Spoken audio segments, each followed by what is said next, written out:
Každé Vianoce sa na oblohe v príbehoch objavuje rovnaký symbol. Hviezda, ktorá mala ukázať cestu. Betlehemská hviezda sa stala jedným z najsilnejších obrazov Vianoc.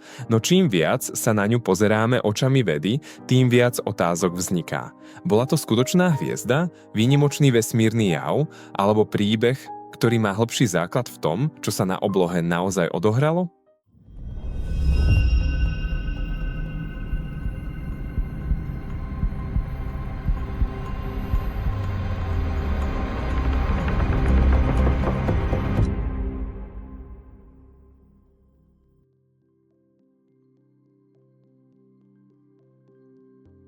Zaujímavé je, že o betlehemskej hviezde sa zmieňuje iba jeden historický zdroj, Evanjelium podľa Matúša. Neponúka však žiadne presné dátumy, jasnosť ani polohu. A práve preto dnes môžeme hľadať odpovede tam, kde ich ľudia kedysi hľadali tiež, na nočnej oblohe. Prvou a jednou z najsilnejších teórií je konjunkcia planét.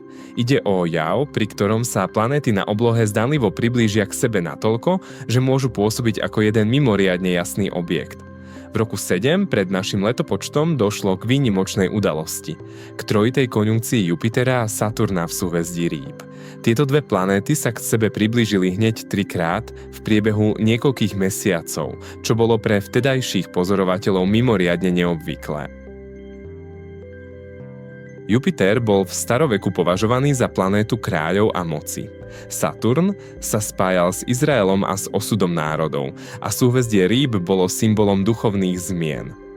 Pre vtedajších učencov, ktorí pozorovali oblohu nielen vedecky, ale aj symbolicky, to mohlo znamenať jediné narodenie významného kráľa. Takýto jav by bol nápadný, opakovaný a dostatočne výnimočný, aby si ho zapamätali. Druhou často spomínanou možnosťou je kométa. Kométy boli v staroveku jedným z najnápadnejších objektov na oblohe. Objavovali sa nečakane, mali jasné chvosty a boli viditeľné celé týždne. Presne takýto jav by mohol ukazovať smer a pôsobiť, ako by sa pohyboval po oblohe.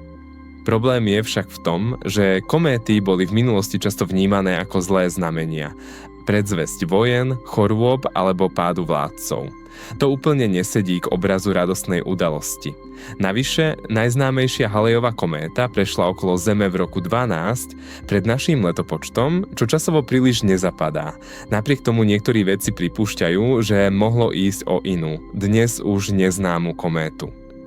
Treťou možnosťou je výbuch hviezdy, nova alebo supernova. Ide o jav, pri ktorom hviezda náhle zvýši svoju jasnosť natoľko, že môže byť viditeľná aj vodne. Zaujímavé je, že čínske astronomické záznamy spomínajú okolo roku 5 pred našim letopočtom objavenie novej hviezdy, ktorá bola na oblohe viditeľná niekoľko týždňov. Takýto objekt by pôsobil ako jasný, stabilný bod na oblohe, čo by dobre zodpovedalo opisu hviezdy. Problémom však zostáva presná poloha. Nevieme s istotou určiť, kde sa tento jav odohral, ani nájsť jeho jednoznačný pozostatok. Preto ide o fascinujúcu, ale stále neistú teóriu.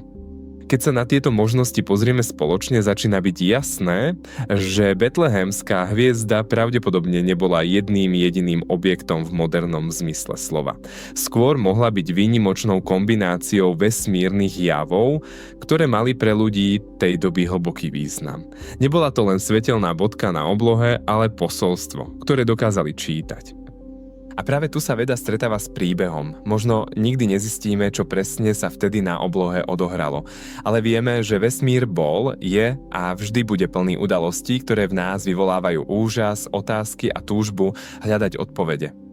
Ak vás podobné vesmírne záhady zaujímajú, na kanáli Cesta vesmírom ich objavujeme pravidelne. A ak máte vlastnú predstavu o tom, čím mohla byť betlehemská hviezda, budem rád, ak sa o ňu podelíte v komentároch. Cesta vesmírom, objavuj s nami nekonečno.